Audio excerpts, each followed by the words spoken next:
بینندگان و شنوندگان برنامه نواندیشان، درود بر شما. بسیار به برنامه ما خوش آمدید. فروزنده مسرور هستم. دوستان عزیز، من هم حامد جانمیان به همه شما خوش آمد میگویم که امروز با ما هستید.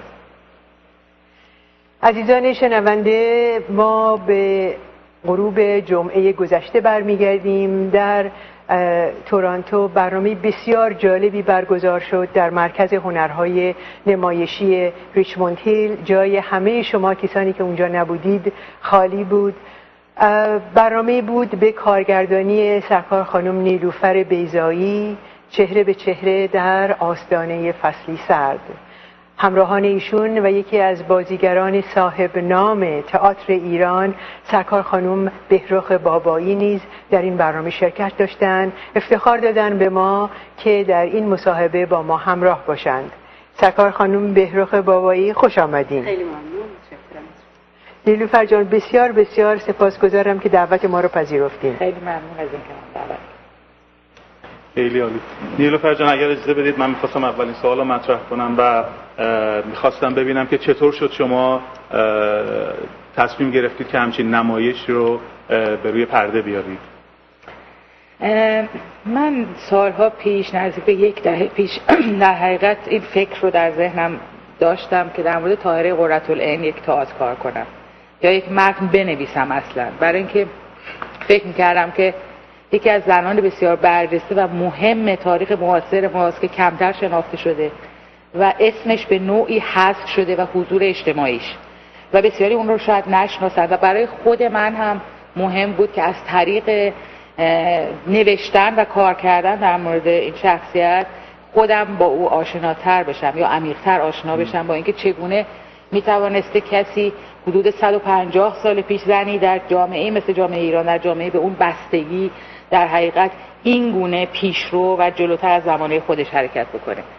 این فکر در ذهن من بود. من نزدیک 2 دهه است که دارم تئاتر کار می‌کنم در خارج از کشور. به هر حال در طول این سالیان یکی از چیزایی که برام خیلی سخت بود این بود که همیشه فکر می‌کردم باید شرایط خیلی خوبی داشته باشم من که بخوام در مورد قرةالعین کار بکنم و این به همین دلیل این طرح کنار گذاشته می‌شد. ولی من منابعم رو جمع کردم در طول این سالیان تا اینکه در سال 2011 قرار شد که من یک نمایشی کار بکنم که با دوستان صحبت کرده بودم. مثلا من یک نمایش دیگری می‌خواستم شروع کنم به کار کردن و موقعی که شروع کردم متن رو نوشتم، چون من متن اکثر نمایش‌هامو می‌نویسم خودم، شروع کردم اون متن رو بنوشتن.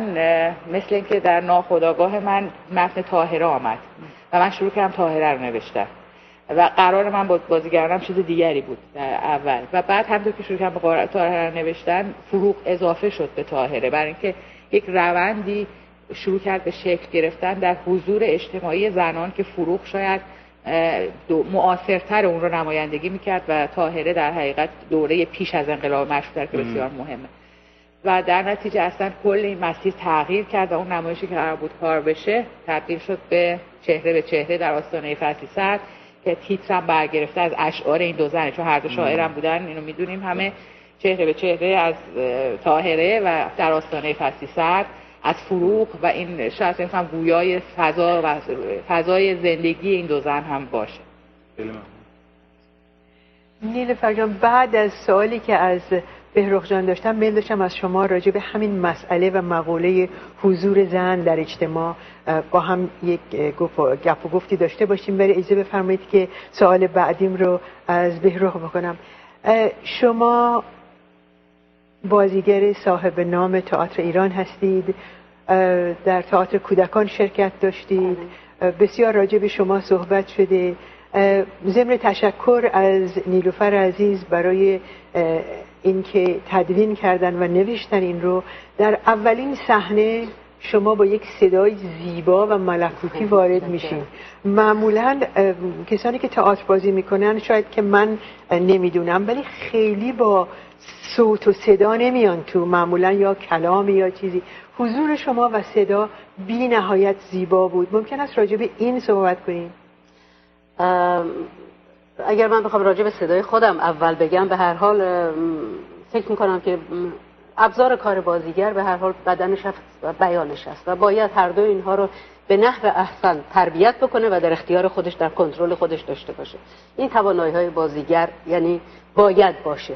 اگر بازیگری صدا نداشته باشه، نه منظورم صدای آوازی نیست، ولی به هر حال صدای صحنه‌ای نداشته باشه، به هر حال یه ضعف کامل هست. حالا خب من این خوششانسی رو داشتم که صدای بسیار گوش موسیقی هم دارم و تعلیم دیدم. در ایران شاگرد شهرام ناظری بودم، وقتی که اومدم آلمان رفتم مدرسه موسیقی آلمانی و به هر حال تکنیک آواز اروپایی کار کردم. ولی این که به نظر من این هم یک توانایی کارگردان هست که بتونه از توانایی بازیگرش به نحو احسن استفاده بکنه و نیلوفر جان خب اینو در من دید و استفاده کرد و به نظر من از دید خود من به هر حال خیلی لذت بردم از این استفاده‌ای که از توانایی من شد. اما در مورد سوال دومتون گفتید که من اینو چجوری میبینم. به هر حال من فکر می‌کنم اونم توضیح دادم الان که برای من خیلی زیبا بود که به خصوص قطعه قرةالعین در شروعش این در واقع از شعرهایی که از قرةالعین مونده، چون بعد اینکه قرةالعین رو کشتن تقریبا تمام شعرهاشو شستن، از اون موقع با جوهر می نوشتن، اینه که اصطلاح شستن رو استفاده میکنن ازش، شستن از بین بردن. ولی خب به هر حال بابی ها و بهایی هایی که اینها رو در خونه هاشون داشتن جمع کردن نگه داشتن، تقریبا ظاهرا در حداقل در حضور عام یکی از معدود شعرهایی که مشخصاً مال قرةالعین هست همین چهره به چهره روبرو هست که بسیار کار زیبایی هست و در ایران هم بارها خونده شده. برای من خیلی لذت بخش بود توی کارم، خیلی ایده میداد به من که بتونم با این صدا بیام تو و بعد در پایان کامل این شعر رو بخونم و با این پارچه قرمزی که دنبال میکشم که در واقع سمبل مرگ خودم هست از صحنه برم بیرون. بسیار به نظر من آفرینش زیبایی بود، از ترکیب خوبی. بسیار ممنونم. حامد جان اجازه میدی سوال بعد من از نیلوفر بکنم و بعد شما؟ بسیار. نیلوفر جان یک مطالبی، یک به اصطلاح تمهایی در وسط تئاتر می آمد، تمی مثل اتحاد بشر که خانم وحدت عالم انسانی بیرق شما بفرمایید، شما از حفظ کردید خدا دیگه چی بود؟ ترک تعصبات. دیگه چی بود؟ چند همسری قانونی منسوخ است، زنان با مردان برابرند، زنان باید از اندرونی های خانه به در آیند و پا به پای مردان در اجتماع باشند. ممنونم، متشکرم. این تمها رو، این آرمان ها رو از کجا شما الهام گرفتید و چطور شد که این رو در یک همچین نمایشی گنجوندین به این زیبایی؟ خب من وقتی که من یک چیزی که برام خیلی مهم بود این بود که قرةالعین رو آنگونه که بوده و میاندیشیده به روی صحنه ببرم، یعنی گزینشی باش برخورد نکنم و فقط اون بخشایی رو که بر من جذابه. در نتیجه در راستای آشنا شدن با قرةالعین خب میدونیم که اون یکی از مهمترین افرادی است که مهمترین از نظر از زاویه بیرونی به هر حال کسی است که آیین نو یعنی آیین باب رو اعلام میکنه و آیین قدیم رو فسخ میکنه. خب این آیین رو من باید یکی مقداری باش آشنا بشم، باید از ورای حضور قرةالعین سعی میکردم که نزدیک بشم به این به آموزه های این آیین و مسئله وحدت عالم انسانی، ابناء بشر همه شاخه های یک درخت. در هر حال اینها چیزهایی است که در دیانت بهایی هم امروز وجود داره و جزو آموزه هایی است که در حقیقت قرةالعین که از نمایندگان اولیه شکل‌گیری این ذهنیت هست. از طرف دیگه خب یک بخش از ما توی گوش من بود، برای اینکه من خانواده پدریم بهایی هستن و از طریق اونها همیشه این در حقیقت این باور رو به اینکه همه جهان مرزهایی که برداشته بشه، همه انسان‌ها، برابری انسان‌ها و غیره، اینا چیزایی که در ذهن من هم بود و در حقیقت خیلی شاید کمک کرد که من سریعتر بتونم در تصوری که خودم از حضور قرةالعین و آنچه میتواند او گفته باشد موقع نوشتن استفاده بکنم. مسلماً این آشنایی پیشین از دوران کودکی کمک کرد، ولی در این حال خودم هم خیلی منبع جمع کردم و سعی کردم که تا جایی که ممکنه در حقیقت جوهر این اندیشه رو از طرف قرةالعین، در اندیشه‌ای که به قرةالعین بهش باور داشته، البته یکی از دلایلی که باور قرةالعین میگرفته به آیین بابی در حقیقت هم مسئله برابری حقوق است و به هر حال مسئله برابری حقوق انسان هاست و به نظر من یکی از آرمان‌های بسیار زیبای بشری هست، جدا از اینکه به کدام آیین و دین ربط داشته باشه. به هر حال این سعی کردم که تمام اینها رو اون چی میگن همراه با شخصیت قرةالعین یا به عنوان بخشی از افکار او در حقیقت بازنویسی کنم و به بیننده اینقدر زیبا القا کردی. خانم بابایی، سوال بعدی من از شماست.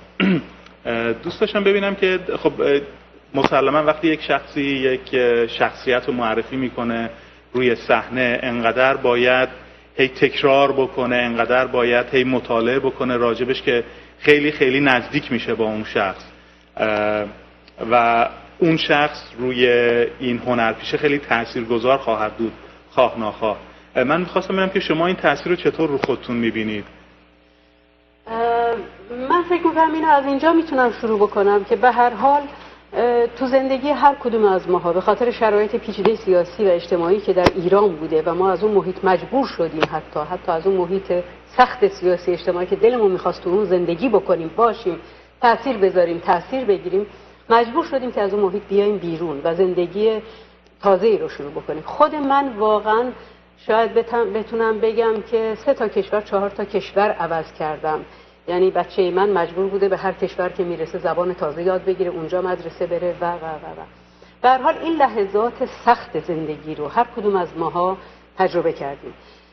من فکر میکنم که کسایی هستن که با این لحظات سخت آگاهانه برخورد میکنن، کسایی هستن که خیلی پریمیتیو برخورد میکنن، یعنی فقط میخواد که تو اون محیط خودشو جا بندازه، نان داشته باشه، مسکن داشته باشه و یه ذره آزادی داشته باشه به قول معروف و زندگیشو بکنه. ولی این جستجو کردن و این گریز از اون چی که روزمره زندگی به تو تحمیل میکنه باعث میشه که تو یه مقدار از این محیط بسته خودت بیرون بیایی.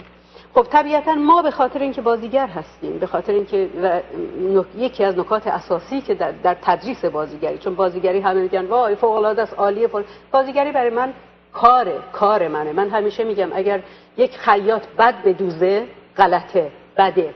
من بازیگر هستم، کارم اینه. این همه سال تحصیل کردم، دانشکده رفتم، اگر بد بازی بکنم باید شرم داشته باشم، وگرنه خوب بازی کردن کار من هست. اگر خوب تونسته باشم خوب بازی بکنم. بخشی از این تکنیک بازیگری مشاهده، دقت، دیدن، جستجو کردن هست. من اگر بشینم توی خونم فقط بخوام بگم که بازیگر هستم، من امکانش نیست. بنابراین باید جستجو بکنیم. من توی افغانستان بودم، یعنی از ایران ما رفتیم افغانستان، 6 سال نیم افغانستان بودیم. من تقریبا سال اولینا بود اونجا احساس کردم دارم دچار دپرشن میشم به قول شما. و یک دونه شعر فروغو، همه هستی من آیه تاریکی است که همه هستی من آیه تاریکی است که تو را در خود تکرار کنان به سحرگاه شکفتنها و رستنهای ابدی خواهد برد.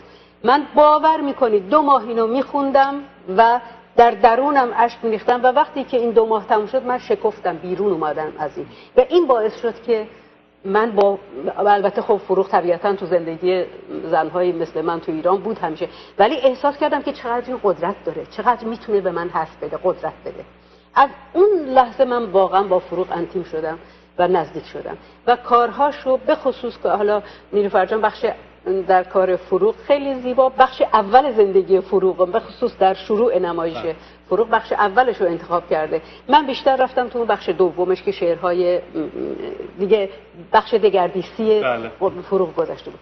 با قرةالعین هم در حد به هر حال آشنایی داشتم، ولی خیلی تصادفی باعث شد از من خواستند که یک تابلوهای 5 دقیقه‌ای درباره قرةالعین برای یک تلویزیونی بنویسم و این باعث شد که من یک نمایشنامه نوشتم و 9 سال پیش اینو اجرا کردیم، در فستیوال کلن هم اجرا کردیم و این وقتی که رفتم دنبال زندگی قرةالعین غرق شدم توش و واقعا اونی که شما میگین چجوری پیدا کردم الان من میرسم به اونجا، اینه که شما لحظه به لحظه میبینید که چقدر چی میگن مچ هستی با زندگیاتون با هم دیگه و حس میکنی، پیدا میکنی، برای اینکه تو همین لحظاتو گذروندی. منتها اون از تو 1 گام فراتر رفته، 2 گام فراتر رفته، 10 گام فراتر رفته و شکسته این سطح رو رفته بالاتر از همه اینها. شاید من هنوز دارم در اون سطح ها زندگی میکنم. اینه در واقع اون لحظه فرق. و به هر حال جستجو، تلاش و تکنیک بازیگری. مرسی. نیلوفر جان، به عنوان یک زن، شما کارگردان و نویسنده، چطور شد که یه همچین فکری به سرتون زد که شما برین و این رو تحصیل کنید و این رو بدونید و کار کنید روش؟ ببینید، من در یک فضای هنری و تئاتری اصلا به دنیا آمدم و رشد کردم. توضیح بدید. خب از اسم حتما مشخص نسبت خانوادگی من با پدرم بهرام بیضایی و در این حال چیزی که کمتر مشخصه نسبت من از طرف مادری هست به خانواده مادریم. دایی خودم ایرج رامینفر که طراح صحنه و لباس فیلم و تئاتر و دایی مادرم عباس جوانمرد که یکی از قدیمی ترین تئاترهای ماست، گروه هنر ملی رو در دهه 30 در ایران بنیانگذاری کرده و من این شانس رو داشتم در بچگی که میگن مثل دختر خودم پشت صحنه تئاتر بزرگ شم. مسلمه که این خیلی تأثیر میذاره حتی در یک کودک، در ضمیر ناخودآگاهش، در شکلگیری بسیاری. یکی از مهمترین قصه گوهای من برای زندگی به غیر از مادر بزرگم جمشید لایق بود، بازیگره که یکی از بازیگرای فوق العاده تئاتر. یعنی من با این آدما زندگی کردم، بزرگ شدم. ولی خیلی جالبه که در سن نوجوانی من انقلاب رخ داد و من خیلی انقلابی شدم در اون سالهای اوله. و اینم بگم من باله کار کردم چندین سال که از آرزوام یک دوره قبل از انقلاب این بود که بالرین بشم که هرگز به تحقق پیدا نکرد چون انقلاب شد و من خیلی سیاسی شدم. مثلا گفتم باله مال بورژواها شده، من فلان نیست اصلا به کل. و بعد اصلا باله رو ممنوع شد در حقیقت در ایران بعد از انقلاب، تبدیل شد به یک رویای دست نیافتنی. ولی اینکه خودم چگونه تصمیم گرفتم که تئاتر و سینما بخونم، این در سنین بالاتر، یعنی در سنی که من تصمیم گرفتم دانشگاه برم، باز من رو پیدا کرد این علاقه. چون چند سال در اثر اون وقایع سیاسی و اصلا دور شدن از فضا، به خصوص بعضی وقتا حتی گارد گرفتن در مقابل پدر، میدونید که یه سن سرکشی و عصیان هست که تو میخوای فاصله بگیری یا بند ناف خودت رو از خانواده ببری. خب خانواده‌ای که خانواده هنری و تئاتری، تو سعی می‌کنی پس از این طریق ازش فاصله بگیری. من یک دوره فاصله گرفتن حتی داشتم از این علاقه، ولی دوره‌ای که دوباره نزدیک شدم از این عشق واقعیم کجاست، اون ضمیر ناخودآگاه من خودش رو معرفی کرد، دوره‌ای بود که تصمیم گرفتم که تحصیل کنم. آمدم به آلمان و دیدم که من فقط میتونم در این رشته درس بخونم. ما چقدر خوشحالیم که شما در این رشته رو انتخاب کردید. من سوالی که داشتم به این بودش که برای خود من خیلی سخت است بتونم برم سراغ منابعی که وجود داره، کتابایی که وجود داره راجع به طاهره و خب این یه مقدار مشکل این منبع‌ها رو پیدا کردم. می‌خواستم ببینم که شما چطور این راهو رفتید و چطور موفق شدید، از چه منابعی استفاده کردید. بله. ببینید سال 2000 اولین بار بود. زنده یاد یک آقایی بودن که فوت کردن متأسفانه، آقای ستار لقایی. نمیدونم ایشونو میشناسید یا نه؟ میشناسید. بله بله. ایشون در سال 2000 من دعوت شده بودم به یک جشنواره فستیوال هنر نه جشنواره هنر و ادب که نظیر اون در شیکاگو هم برگزار میشه. بله دوستداران فرهنگ در لندن. در اونجا آقای لقایی بودند و یادش ایشون هم گرامی بداریم چون ایشون همین اخیراً فوت کردن متاسفانه. در اونجا من و آقای لقایی اتفاقا در مورد همین مسئله صحبت طاهره شد و ایشون یکی از کسانی بود که شاید اولین جرقه رو حتی کمک کرد به اینکه در ذهن من زده بشه و حتی اولین صحبت و قرار ما این بود که ایشون بنویسه طاهره رو و من کارگردانی کنم. منتها خب ایشون به هر حال زندگی داشت که مسیر دیگری رو رفت و من این مسیر رو مجبور شدم خودم ادامه بدم. و از همون موقع من به خیلی آدمای مختلف که میدونستم که طاهره براشون یک شخصیت خیلی ارزشمند هست و او رو دنبال کردن، به اونها سپردم و از اونها خواستم. آدمای بسیاری بودن که کمک کردن به من. یعنی کتاب‌هایی رو که من اصلا مثلا چند تا که یکی دو تا کتاب هست که خب در مورد قرةالعین هست اکثرا میشناسن، ولی بسیار از منابع دیگه‌ای رو که من معرفی شد از طریق از تزای دکترا و نمیدونم تزایی که تو خارج از کشور نوشته شده به زبان انگلیسی گرفته تا کتاب خانم مارتا روت طاهره د پور که میگم که از مهمترین منابعی که اصلا در مورد طاهره میشه ازش استفاده کرد. اینها رو همش آدم‌های مختلفی که همه طاهره براشون یک شخصیت مقدس هست و برای او بسیار احترام قائلن و او رو دنبال کردن، تک تک در این مسیر و حتی برای من فرستادن چندین کتاب و کسایی بودن که خیلی کمک کردن به اینکه این منابع من بتونم جمع آوری بکنم. و خیلی از اونها هم باید تشکر کنم، چون آدمای زیادی هستن من نمیدونم دوست دارن اسمشون گفته بشه یا نه، به دلیل نمی‌کنم این کار چون با اونا قبلا صحبت نکردم، ولی انسان‌های شریفی بودن که همشون شاید به شکلی دوست داشتن که نوار قرةالعین نمایشی به روی صحنه بره و حتی دنبال می‌کردن. یکی از اونها بود که چند سال بعد میگفت خانم بیضایی چی شد پس نمایش طاهره؟ ما بدونیم. بله منظورم که در این 12 سال به تنهایی من نمیتونستم تمام اینا رو جمع‌آوری کنم. کمک‌های بسیاری بهم شد خوشبختانه که امیدوارم نتیجهش قابل قبول باشه. براق جان، در آخر برنامه وقتی شما رو دیدم یک مطلبی رو خدمتتون عرض کردم و شما یک جواب بسیار زیبایی به من دادین. سعی میکنم که همون رو 2 مرتبه تکرار کنم و امیدوارم که شما هم همون جواب رو باز بفرمایید برای بینندگان عزیز برنامه ما. وقتی شما نقش طاهره رو بازی میکردین با اون به اصطلاح پارچه قرمز و با اون همه شور و شوق و خیلی قوی بود این بازی، هم نوشتارش هم خود این بازی. در یک آن به من اینطور القا شد که اصلا شما خودتون طاهره شدید. یعنی میخواستم بگم که ما بین بازیگر و اون نوشتار خیلی فاصله کم بود و خیلی طبیعی بود. میخواستم راجع به این مطلب صحبتی بفرمایید. به هر حال من همونطور که گفتم واقعا زندگی طاهره ها از زندگی ماها، خودمو نمیگم، به طور عام زنان و به خصوص زنان ایرانی جدا نیست. عصیانگری در همه ما هست. عصیانگری که در طاهره و فروغ بوده در همه ماها به نوعی هست. منتها یک انسانی با این عصیانگری رو با خودسوزی نشون میده، یعنی پسیو در واقع به یه نوعی، با از بین بردن خودش یا با کنار کشیدن از حیطه زندگی عمومی نشون میده. ولی یکی هستش که پسیو میره جلو و میخواد که اکتیو میخواد بره جلو و بگه که من هم هستم تو این زندگی، من هم میخوام سهیم باشم در این زندگی. من واقعا قرةالعین رو یعنی نوع زندگی قرةالعین رو بارها در زندگی خودم تجربه کردم. به هر حال همونطور که نیلوفر جان گفت، به هر حال شرایط سیاسی ایران طوری بود که همه ماها غرق این جریان سیاسی شدیم و من هنوز هم به این جریانات سیاسی، به این فعالیت‌های سیاسی اعتقاد دارم. معتقدم که باید فعال بود، نباید پسیو بود. باید فعال بود که بتونیم شرایط بهتری رو برای خودمون ایجاد بکنیم. این یه بخش قضیه است. بخش دوم این که متن برای من خیلی زیبا بود، خیلی دلنشین بود. یعنی من فکر میکنم بار اولی که من شروع کردم به خوندن متن هر دومون این احساس رضایت رو در همدیگه دیدیم. من این حس رو داشتم. خیلی به هر حال مسئله ادبیات در تئاتر خیلی رول عظیمی داره و من چون با ادبیات به هر حال من زبان مادریم آذربایجانی هست، زبان فارسی در واقع زبان دومم میشه و زبان دومو به شکل گرامر و اینها یاد گرفتم. بنابراین عمیق رفتم توی قضیه و یه مقدار هم وارد ادبیات شدم، داخل ادبیات شدم. همه اینها یک طرف باز هم میاد برای مسئله صحنه. این لباس قرمزی که من دارم در واقع سرخ رنگ من هست در زندگی. من به هر حال قبلا نیلوفر جان میده، من تو دانشگاهم شاگرد رکنالدین خسروی بودم، استاد تئاتر معروف ایران هست که الان در لندن زندگی میکنه. یه کار آنتیگون با من بازی کرد. هی اکسسوار آوردن آقای خسروی، این گفتم آقای خسروی نه تو رو خدا بذاری من ببینم.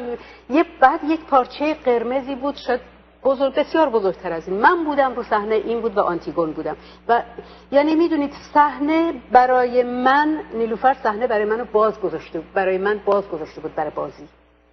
هی با اون تمرکز تماشاگر بگیر. من تونستم که واقعا اینجوری هم در واقع به قول شما، نه از قول خودم، به قول شما یه جوری بتونم که این توانایی قرةالعین رو صحنه از طریق اینکه توانایی خودم رو بریزم در کاراکتر قرةالعین نشون بدم. نمیدونم راضی کننده بود براتون یا نه. یه مقدار صحبت کردیم راجع به تاثیراتی که این برنامه روی خودتون داشت. حالا سوال بعدی من اینه که شما فکر میکنید که چه تأثیری این برنامه روی تماشاگران داشته؟ میدونم موقعی که شما این برنامه رو اجرا میکنید خودتون توی روشنایی هستید و دوستان در تاریکی نشستن و شاید سخت است که آدم بتونه نگاه بکنه و از دوستان انرژی بگیره. ولی خب بعدش مسلما دوستان اومدن با شما صحبت کردن. اگر لطف کنید راجع به اون صحبت کنید. به هر حال تاثیرش روی من که فوق العاده بود. یعنی من کارو بسیار دوست دارم و فکر میکنم که اینو تماشاگر هم حس میکنه. من در واقع اونجا خودم قرةالعین و تماشاگر یکی میشیم. باور کنید برای من اینطوری هست. بعد هم بازیگری یکی از شقای بازیگری این هستش که این 5 تا حسی که داریم، حالا حس ششم جای خود، این 5 تا حسی که داریم یکی از در واقع شگفتی‌های بازیگری هست. یعنی هیچ کار فوق‌العاده این نیست، منظورم اینه، یعنی کار خیلی عظیمی نیست. حس‌هایی که بینایی، شنوایی، لامسه، به هر حال همه اینها قوی هست. و بعد در طول تجربه هم شما هر حرکت بازیگر رو، هر حرکت تماشاگر رو حس میکنید.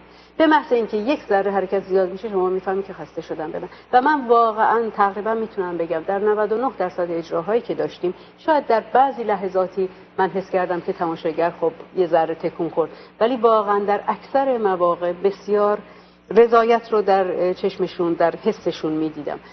و بعد از اون هم که اومدیم بیرون به هر حال بسیار به اصطلاح کامپلیمنت های زیبایی گرفتیم از تماشاگران. و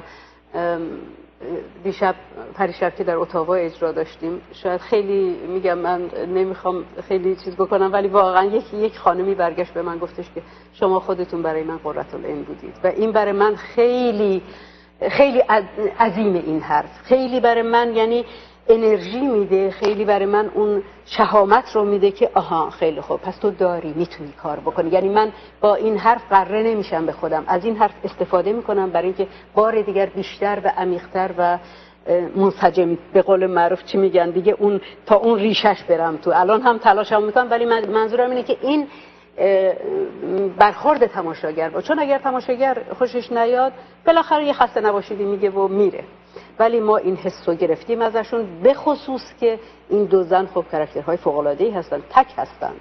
یعنی به نظر من قرةالعین اگر در هر جای دیگر دنیا بود، مثل ژان دارک، فیلم ها ازش، من اصلا مسئله مذهبیشو کاری ندارم، من آدم مذهبی نیستم، ولی این عصیانگریش، این شوری که در این انسان هست، این دو تا زن رو به هم متصل میکنه. این شور هست، این عصیان هست، اینی که تو نمیخوای در قالب بگنجی. چرا من باید زیر حجاب باشم؟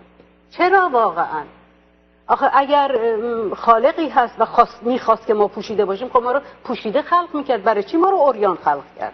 برای چی باید حوا بره یه برگ انجیر پیدا کنه بچسبونه به تنش که تنشو بپوشونه؟ یعنی این آغاز اون پوشاندن بدن زن هست، چرا مرد رو نمیپوشونه؟ به هر حال این عصیان از همین جای سادهش که شروع بکنیم و بعد اینکه این هر دو تا زن به خاطر این شوری که در درونشون بوده حتی از بچهشون میگذرن. باور کنید من در صادقانه ترین لحظات تنهایی زندگی خودم، من یه پسر 30 ساله دارم، شوهری دارم که 35 ساله با هم زندگی میکنیم، به هر حال زندگی من هستن، من یک لحظه نمیتونم فکر کنم که من از بچه‌م بگذرم. واقعا یک لحظه صادقانه میگم من نمیتونم. ولی این دو تا زن در شرایطی قرار گرفتن از درونشون نتونستن بگذرن، رفتن پای همه چیز. و اینو تماشاچی میفهمه، این فرق‌ها رو تماشاچی. اونجا اتفاقا تو اتاوا صحبت بود بعد از چیز، من گفتم باید اون لحظه دراماتیک اتفاق بیفته که کارگردان بره طرف یک کار. و در زندگی اینها وگرنه خب من اگه داستان زندگی مادرمو بگم شاید بسیار چیزتر از اون باشه، ولی اون لحظه‌ای که این کنده از همه چیز رفته. و شاید نمیدونم میدونید یا نه، وقتی که قرةالعین تنهایی راه میفته میره نجف و کربلا و اینا، وقتی میرسه مرادش سید کاظم رشتی مرده بوده، 1 هفته بوده و اینا کسی رو نداشتن، میان از قرةالعین خواهش میکنن که بره بشینه جای اون و تدریس بکنه. 200 سال پیش فراموش نکنه. و این میشینه درس میده و جالب اینه که مردا میشینن پرده میکشن، از پشت پرده حرفای اینو گوش میدن که چهره اینو نبینن. یعنی این عصیانگری رو تماشاگر هم میبینه، حس میکنه و اینو در وجود ما به هر حال و در ذهن خودش میریزه. خیلی ممنونم. نیلوفر جان، خیلی ما رسیدیم به یه سوالی که خیلی مهمه و اونم اینه که ما اینجا بود عصیانگری طاهره رو راجبش صحبت کردیم، ولی طاهره یک عالم بود، طاهره یک شاعر بود، طاهره یک زنی بود که در تاریخ ایران بی‌نظیره.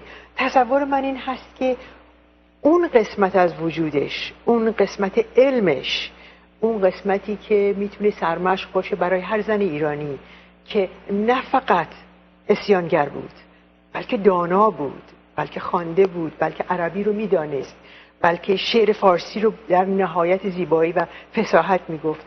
میشه که ما یک پلی بزنیم ما بین این دو الان؟ شما توضیح؟ ما این پول رو توی کار زدیم از این زاویه که سخنانی که طاهره میگه چکیده اندیشه اوست و نشون میده که این زنی که فکر کرده در مورد چیزایی که و به اینجا رسیده و آن چیزی که میگه نتیجه همون جستجوی اوست و اندیشه و تفکرشه.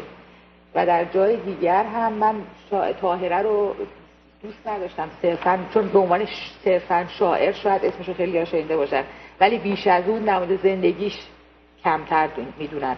من فوکوس رو در کار در حقیقت گذاشتم روی زندگی او، ولی از اشعارش هم در کارم از جمله از اون شعر فوق العاده که به خانم میخونن در کار هان صبح هدا فرمود آغاز تنفس. خب من از اونها هم استفاده کردم و اینها یا مثلا کلک ازل تاکه برقصت رقم ما از اشعار طاهره در حقیقت در کار استفاده کردیم و اینا چیزایی که او نوشته، یعنی زندگی او رو نمیشه از شعرش جدا کرد، نمیشه از اندیشه از اون چیزی که گفته یا براش در حقیقت حاضر به مبارزه شده جدا کرد. تمام اینها در هم تنیده و اصلا اهمیت شخصیتی مثل طاهره یا اهمیت شخصیتی مثل فروغ در همین این در هم تنیدگی تمام اینهاست که اون وقت تونسته این تأثیر رو بذاره در ناخودآگاه تاریخی ما که تا به امروز و حتی برای نسل‌های بعدی در حقیقت یکی از الگوهای مهم باشه، به خصوص برای زنان. سپاسگزارم. نیلوفر جان، من می‌خواستم یه سوال یک مقدار تکنیکی فکر کنم اسمش اگه بشه گذاشت، اینه که تئاترایی که اینجا توی آمریکای شمالی آدم میبینه خیلی میبینید که روی صحنه میلیون‌ها دلار خرج شده که یک صحنه‌ای درست بشه و تماشاچی‌ها رو ببره به اون موقع یا هر چیزی. برای من که یه چیزی که خیلی جالب بود که در عینی که این صحنه خیلی ساده بود ولی تونسته بود باز هم تماشاچی‌ها رو ببره به اون موقعی که این اتفاقات افتاده بود، چه در زمان طاهره چه برای فروغ فرخزاد. میخواستم ببینم که چطور شد که شما اینجوری این رو صحنه آوردید یا به قول معروف فکرتون چی بود؟ بله، ببینید من از مکتب تئاتر رئالیستی نمیام، هرچند که موضوعات کارام خیلی رئالیستی ممکنه باشه، ولی پرداخت‌های صحنه‌ای من و اصولا نوعی که حتی مسائل روزمره رو من توی صحنه بهشون میپردازم در حقیقت تلاش میکنم توشون که یک نوع فاصله ایجاد بکنم با روزمرگی. به همین دلیل من هیچ وقت از دکورای رئالیستی در کارام هرگز استفاده نکردم، بلکه بی‌زمانی و بی‌مکانی برای من مهمه در تئاتر و این بی‌زمانی و بی‌مکانی اکثرا در صحنه لخت که توش از چند ابزار استفاده میشه. من در عکس همه کارام تقریبا از ابزار استفاده میشه، ابزاری که در خدمت در حقیقت کل متن و در خدمت صحنه باشه، نه صرفا من که میخوام دکور درست کنم در یک جایی. چون من این نوع تئاتر رو ازش خیلی فاصله دارم، یه مقداری من از نوع دیگری از تئاتر میام، در حقیقت یک جور از ابسترکسیون رو توش استفاده میشه، چه تو پرداخت صحنه‌ای، چه توی نور، چه تو نوع اصلا پرداخت نمایشی. این شکل خط داستانی نداشتن، این شکل در حقیقت قطعات پازل رو در حقیقت به تماشاگر دادن و این امکان رو ایجاد کردن در تماشاگر که در حقیقت خودش این قطعات رو کنار هم بگذاره و فعال بشه از نظر ذهنی خودش هم. یعنی تمام اینها از پرداخت صحنه‌ای تا محتوا، تمام اینها در یک مجموعه میگنجه، یک سبک تئاتری، یک شکل تئاتری که من به اون خودم خیلی نزدیک احساس میکنم و در حقیقت در تمام کارام از اون بهره گرفتم. شما دیدین ما فقط 3 تا 4 پایه داشتیم توی صحنه بجز پارچه و به هر حال اکسسوارهای دیگه‌ای که لازم هست.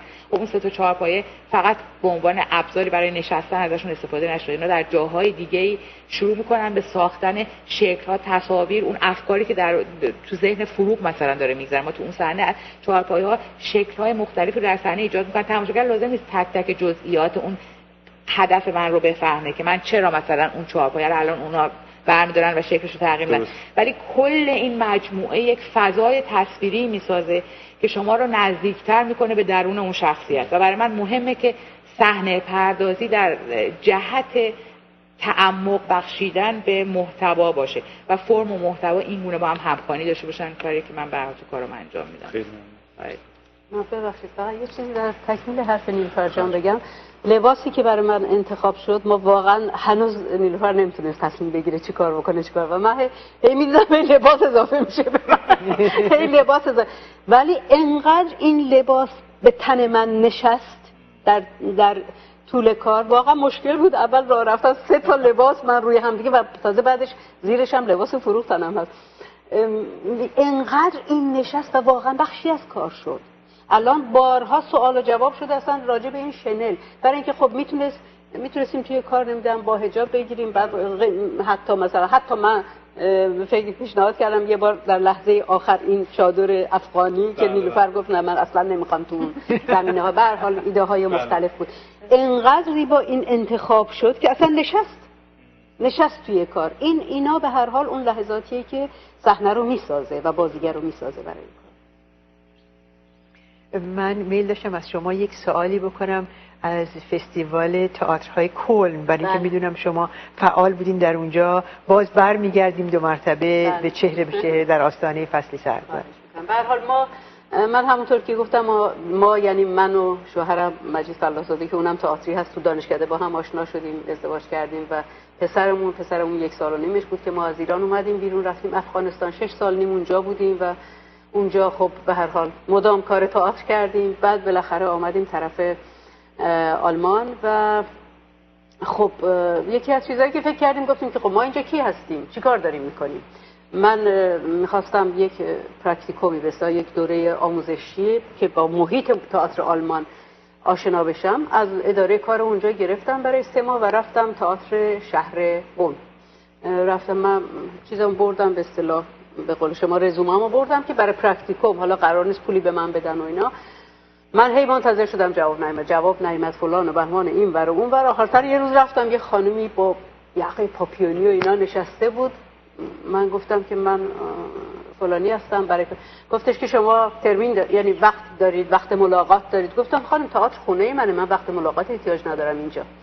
یه خورده زیاد اومد حرف زدن، من درو کوبیدم اومدم بیرون. گفتم شما وقت منو گرفتی. بعد این بیرون شنیدن که من صدام بلند شده، منو بردن پیش اینتندانت رئیس تئاتر. اونجا صحبت کردیم. گفت اتفاقا ما یه کارگردانی داریم که کارو از انگلیس اومده و تو میتونستی که یکی از آسیستانتاش باشی، چون من اون موقع زبان انگلیسی بهتر حرف میزدم و از دست داده بودم.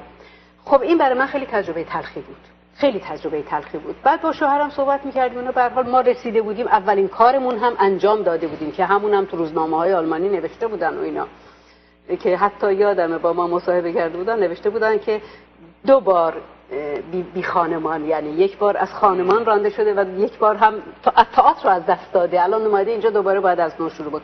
و به هر حال فکر کردم که یک اینستیتوسیونی باید باشه، یک پایه‌ای باید باشه برای که من بگم بازیگر ایرانی اصلا باور نمی‌کنن تو از ایران اومدی پس رو سرت کوه جابت کن. و این باعث شد که به هر حال یه تعدادی دور هم جمع شدیم، فستیوال تئاتر ایرانی در کلن رو پایه‌ریزی کردیم. سال اولش سال 93 بود. امسال نوامبر، هر سال نوامبر هست. نیلوفر جان هم همیشه کارا رو برده، دوستان دیگه از لندن، از سراسر دنیا در واقع، از کانادا حتی گروه تئاتر داشتیم. و امسال 19مین سال هست و سال دیگه که 20مین سال هست دیگه. داریم تدارک جشن بزرگی رو می‌بینیم.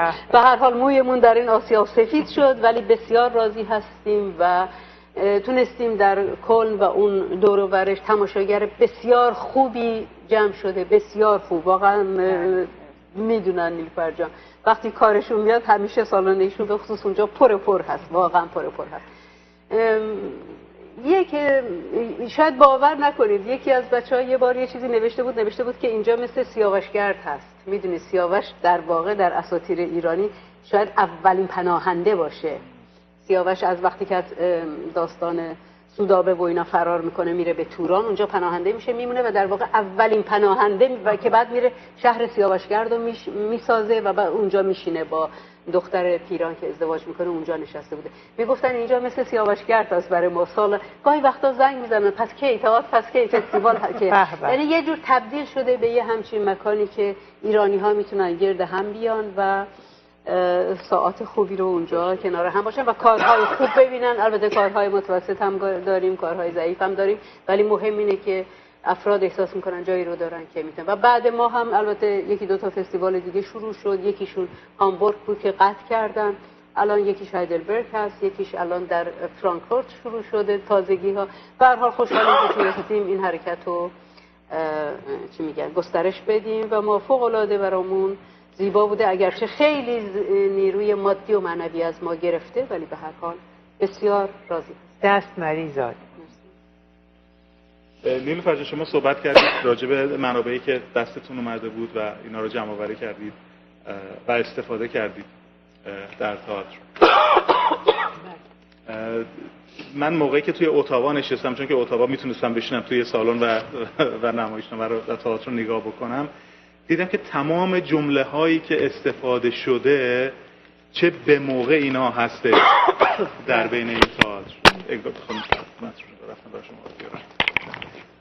خواستم ببینم که شما این اگر بتونید راجع به پروسه این یک مقدار صحبت بکنید که چطور شما این جملات رو استفاده کردید، چطور اینا رو به قول اینجا یا کامپایل کردید، یک باره نشستید اینا رو نوشتید یا اینی که نوشتید گفتید نه حالا بعد عوضش بکنم، راجع به اون اگر یک مقدار صحبت کنید. میگم چون متن قرةالعین نزدیک 10 سال تو ذهن من در حال شکل‌گیری بود، میتونم بگم متن قرةالعین رو از اول تا آخر نوشتم بدون اینکه بخوام، یعنی آمد خودش و کل این ترکیب که من در حقیقت تمام شخصیت‌های تاریخی اون دوره توی صحنه نیستن. دقت کردم قرةالعین و دو زن، برای اینکه من این بخش رو گرفتم که قرةالعین در این سفرهایی که از شهر به شهر و از روستا به روستا می‌کرده بر روی زنانی تأثیر گذاشته و این رو در حقیقت من در قالب این دو زن که با قرةالعین روبرو میشن و در عین حال همزمان با اینکه اینها این نقش رو بازی میکنن در جاهای دیگه اینا میشن راوی، یعنی یک حالت نیمه مستند کار پیدا کنه. من اصولا با تئاتر مستند با این شکل خیلی اکسپریمنت های مختلف انجام دادم و یکیش حالا این تو اینه که بخشای این تغییر بین حالت این راوی و چیز استفاده میشه. توی بخش فروغ خیلی ممنون. توی بخش فروغ من در حقیقت کاری که کردم اینه که از تمام مصاحبه ها، نوشته های شخصی فروغ که چاپ شده و از تمام اینها استفاده کردم، یعنی اونها رو برگزیدم، گزینه ای از اونها رو کنار هم گذاشتم جوری که روند زندگی و مرگ فروغ رو در حقیقت از اون زاویه‌ای که فکر می‌کنم مهمه بتونم در کنار هم بگذارم و به صورت یک جمع منسجم در حقیقت نشون بدم. در چه متن طاهره کاملا نوشته شده توسط خود من هست، متن فروغ کاملا برگرفته شده از مصاحبه، چون فروغ خیلی اطلاعات هست و بخش فروغ علیرغم اینکه 3 زن رو بازی میکنن ولی متنی که در صحنه گفته میشه توی بخش فروغ در حقیقت تمام متنای خود فروغه، یعنی که واقعا فروغ از زندگی واقعی گفته و نوشته و همین دلیل هستش که میگم این دو ترکیب در این دو کار هر کدوم به مقتضای در برابر مقتضای در طاهره نیست. از طاهره ما نداریم چیزی زیاد، درش من مجبور بودم که در ذهن خودم به جای طاهره فکر کنم و بنویسم اون چیزی رو که فکر می‌کردم گفته در زمانه خود. مرسی. ما 5 دقیقه دیگه بیشتر فرصت نداریم. یک سوال آخری دارم که اون رو میذارم برای 2 دقیقه بعد.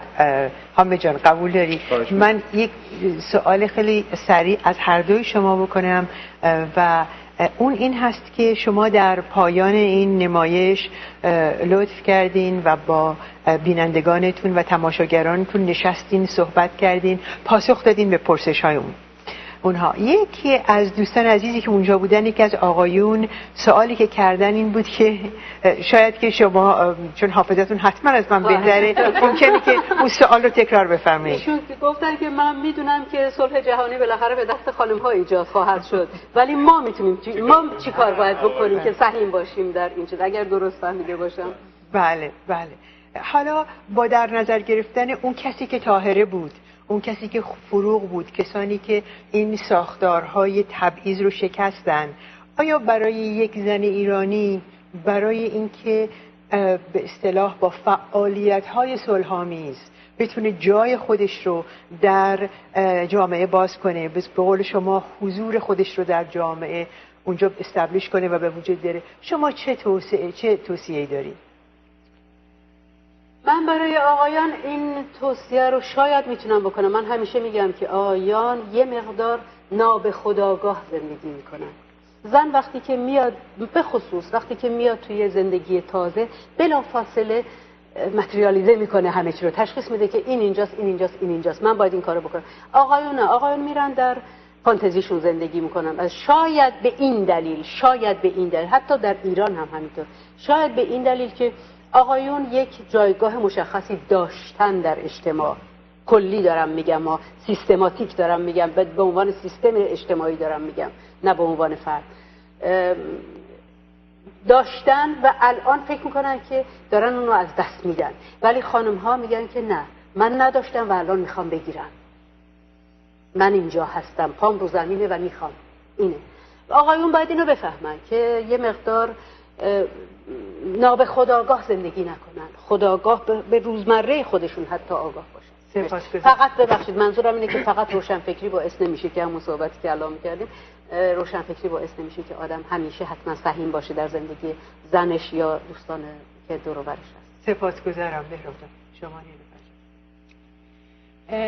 والا توصیه، من فکر میکنم که من در مقام کسی که کار هنری میکنه نمیکنم معمولا به کسی. فکر میکنم که آدما، یعنی دوست دارم حتی در نوع تئاتری که کار میکنم آدما رو آدمای بالغی بدونم.